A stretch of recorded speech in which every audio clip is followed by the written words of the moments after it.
The current movie selection on Netflix is so thin, even YouTube has a better movie lineup this month, and they're all free to watch for a limited time. In fact, I've never seen this many top-notch flicks available for free in one place ever. So many that each flick on this top 10 list of visually stunning movies comes with a bonus recommendation, which means we've got 20 drop-dead gorgeous flicks to get to in under 20 minutes. You think you know what's coming?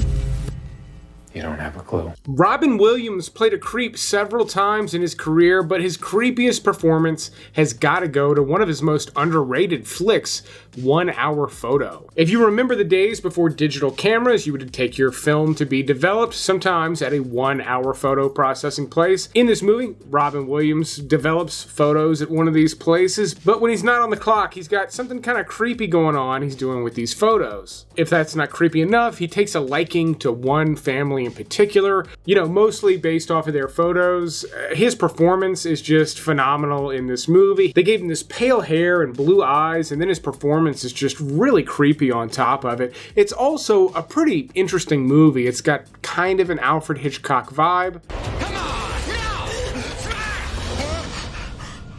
But one with quite a bit more polish that's even more eye-popping. They've got David Fincher's Zodiac, currently available for free. A movie that I'll admit I was not in love with when I first saw it. My expectations were that it was going to be sort of like a spiritual sequel to Seven, and that's really not what this movie is. I mean, yes, it's a murder investigation movie directed by David Fincher, but there's a lot more going on here I didn't tap into when I originally saw this movie. Aside from the killer cinematography, the movie is kind of a visual trip back in time as well. It also features some standout performances like Robert Downey Jr.'s role in this movie. It's one of my favorites from him. If you love seeing practical visual effects in horror movies like I do, one of the best and most underappreciated horror movie remakes is the 1988 remake of The Blob.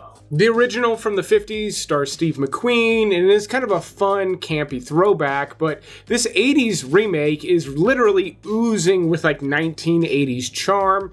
It's got the synth music, the neon lights, the crazy hair, and like I said, gobs and gobs of practical effects, a lot of them just still eye-popping to this day. And the movie's just not appreciated today the way I think it should be. If you like that kind of uber 80s vibe, the vibe you get off of Stranger Things, this movie is loaded with it, as well as, tons of gore and all that fun stuff.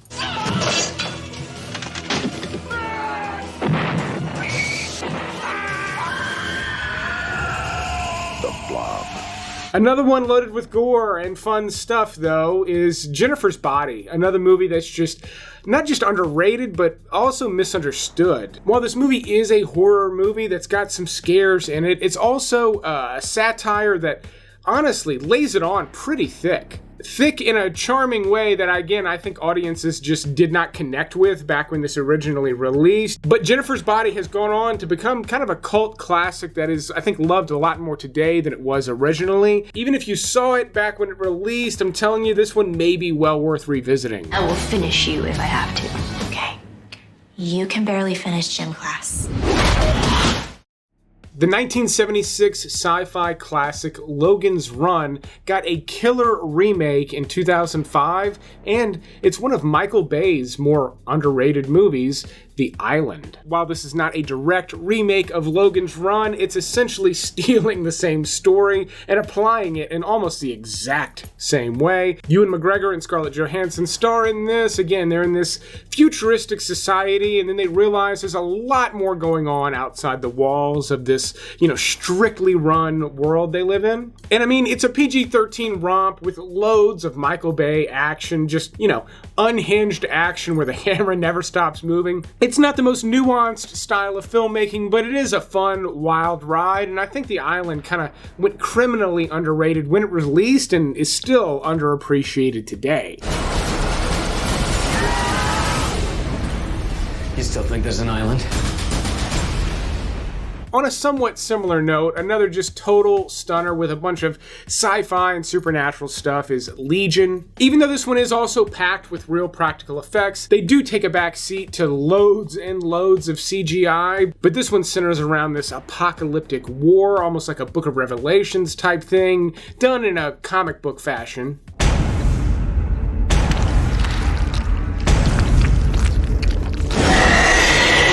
But speaking of comic books, Batman fans, especially if you're a fan of the Christopher Nolan Batman trilogy, you can currently watch Batman Gotham Knight for free on YouTube. If you've never heard of this, it is a collection of short animated films. Each one, Batman's fighting a different villain. They're kind of like their own comic book. What's cool about this is they're all done in a different animation style, some of them really breathtaking. Some of them also revolve around different sightings of Batman, and so he's animated in these different ways as people describe him. Really cool stuff in there for Batman fans. If this looks familiar, you may recall they did something very similar for The Matrix when the sequels originally came out. It was titled The Animatrix.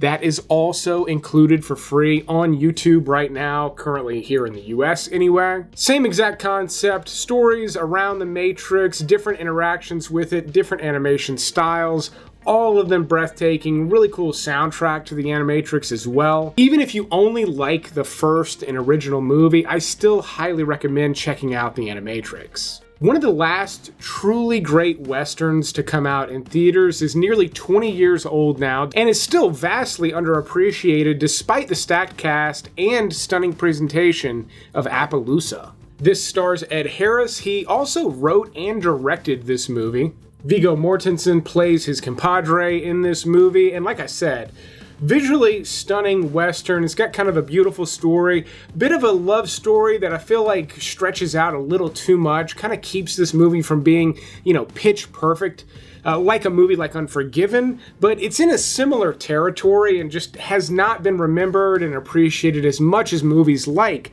Unforgiven or Tombstone, yet I think the quality is damn near equal. You afraid to die? I ain't afraid. Good, because you go first.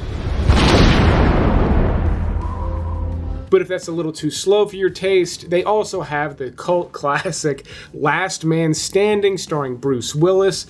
A just knock down, drag out, shoot 'em up, gangster/western movie. Yes, it's both things at the same time. It's totally awesome. Yes, it is a loose adaptation of Akira Kurosawa's Yojimbo, but then again, so was Fistful of Dollars. Obviously, Bruce Willis is a badass, but also Christopher Walken is just maniacal as all get out in this movie. Just a lot of cool stuff in this movie. If you love shootouts, just don't expect to see a whole lot of reloading in this movie because there ain't much. Nothing personal. The late great Tony Scott, one of the best visual storytellers to ever hold a camera, tried his hand at sci-fi one time in his career, a genre that his brother Ridley was already a legend with Alien and Blade Runner. But in 2006, Tony Scott released one of his last movies, Deja Vu, which is one of the more nuanced time travel movies ever released. Now, yes, it does have a fair amount of action in it, but the way time travel works in this movie is a bit more grounded and it feels a bit more realistic as a result. Now, the science of it, you could argue about that all day, but the way it's presented in Deja Vu makes it feel like this top secret government asset that's actually being used and implemented to help retroactively solve a crime. So there's even touches of like Minority Report in there, but this is Tony Scott at his most unhinged visual style. The style he brought to movies like Domino and Man on Fire. Same style here, and I absolutely love it. If that is not enough Tony Scott or Denzel for you, they also have Crimson Tide free to watch on YouTube right now. I'd even mention Eraser in a somewhat similar genre to Deja Vu. It's not that closely related, but it's a wild, fun Arnold Schwarzenegger movie that just does not hardly ever get mentioned, and I love that movie. It's so fun to watch. Immediately following V for Vendetta, director James McTeague teamed up with the soon-to-become John Wick stunt team to bring back 1980s ninja movies with Ninja Assassin. To never forget who you are. A movie that was not only panned by critics, but also not very well received by mass audiences when it released, but it has gone on to develop a cult following, and there's a very good reason for that. Ninja Assassin is a totally badass movie that makes way too much use of CGI blood. Similar to 300, they basically just go overboard with it in this movie in a stylistic choice. The action, the fighting, and the gore in Ninja Assassin is extremely stylized, and some of the sequences, for my taste, are maybe a bit too dark, where it's really difficult to tell what's going on. Still, this is a completely awesome movie that I think people just didn't connect with and they overlooked. It's well worth revisiting, especially today. Movies have made so much use of CGI blood. I feel like we're much more used to it as a style choice. Even though it's not my favorite, Ninja Assassin makes up for it for just being an all-gas, no-brakes ninja movie. On a similar note, Hitman, starring Timothy Olyphant, I know it's not a good movie. I know it's not well reviewed. I know a lot of people don't really like it. Even people who played the games don't really like it. I played the games. I think this is actually kind of a cool movie, especially since it stars Timothy Olyphant. Like, he's much more famous now than when this came out. And it's really cool that he's in this kind of silly, over-stylized Hitman movie. If you don't know, Hitman's based on a video game series, and the movie feels like a rated R video game movie. I'm not sure what else we were supposed to get out of this. Yes, I get it. It could have been cooler. You could say that about a lot of movies, but to go back and revisit this one and kind of turn your brain off could be a fun time. Following their success with Menace to Society, the Hughes brothers wanted to push the hood flick genre to new limits by adding Vietnam stories, a heist element, and one of the most legendary soundtracks of all time to Dead Presidents. Just a real gem of a movie, even though it does deal with some pretty heavy subject matter. There's a lot going on in this movie, and it also has a pretty incredible cast. But the story revolves heavily around some Black Vietnam War vets and the things they were dealing with after the war. Now, there are some war sequences in Dead Presidents, but the movie's much more about the post-traumatic stress they're going through afterwards, even though I don't believe that phrase is mentioned once in this movie. But ultimately, some of the main characters turn to crime, and there goes your heist element. So there's a lot going on with this movie, yet it's got a nice, even, refined feel, some top-notch performances, including what is probably, honestly, like Chris Tucker's best performance. But just to further illustrate how many killer movies YouTube has right now, they've also got Michael Mann's Heat. If you didn't know, there's major talks right now. There's going to be a sequel to this movie. DiCaprio is in talks to star in that. I mean, Michael Mann's writing and directing could be amazing stuff. Even if it's not, Heat is still one of, if not the greatest movie in the cops and robbers movie genre. And then we talked about Robin Williams' creepy role in 1 Hour Photo, but his saddest movie and also his most visually stunning is also free on YouTube right now, What Dreams May Come.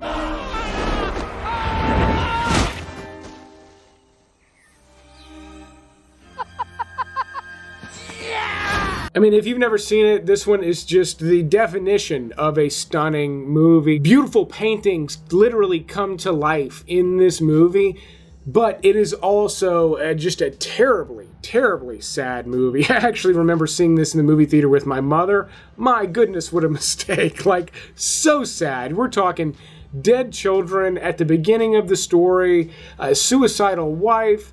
It's horrific stuff, but it's because most of this movie actually takes place in the afterlife. Robin Williams also the victim of a tragic accident. Again, like I said, downer of a movie, but the depiction of heaven is breathtaking in What Dreams May Come. Incredible sort of adventure story that unfolds in heaven. And then the depiction of hell is like equally as stunning. Just an incredible movie. It does deal with heavy, heavy issues though, so make sure you're prepared for that. On a very, very similar note though, they've also got Pan's Labyrinth. Obviously a beautiful movie. This one's mostly beautiful in its production design, the sets, the incredible costumes and practical effects.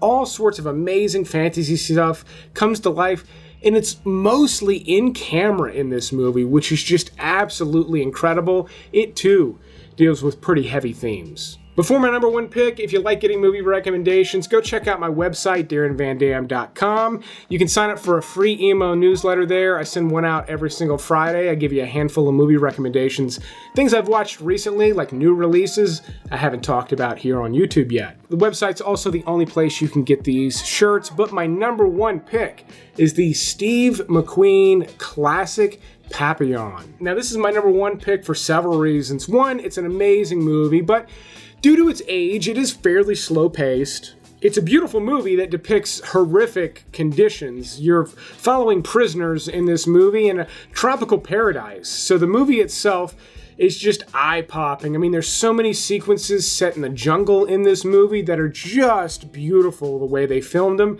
And then the other half of the movie is kind of filmed in this confined squalor of these prisons. But you get an amazing performance from Steve McQueen, like one of my favorites of his, and it's obviously reminiscent of The Great Escape. There are a bunch of escape sequences in Papillon. But you've also got a great role from Dustin Hoffman, and from its era, it stands out as just kind of a great achievement of filmmaking. Make no pretense at rehabilitation here. We're not priests, we're processors. A meat packer processes live animals into edible ones. We process dangerous men into harmless ones. But my runner-up for the number one spot is one of my all-time favorite movies and the inspiration for the title of this channel. It comes from the exact same era. It was released just 2 years prior. William Friedkin's The French Connection, a movie I have rewatched very recently. It is still as visually stunning as I remember the first time I saw it. It's down and dirty and grungy, almost has like a documentary feel, but it puts you down on the street, on the beat, on these investigations, and that's because they largely filmed a bunch of these sequences guerrilla style, meaning they're driving through actual traffic, they're creating illegal traffic jams, and the energy behind the filmmaking process in The French Connection comes to life on the screen in just an amazing way. I love watching and recommending this movie. Here's a quick recap of the list along with other streaming services currently hosting these movies. I make new movie recommendations every single week, so subscribe to see those videos. But thanks for watching this list, and you will see me on the next one.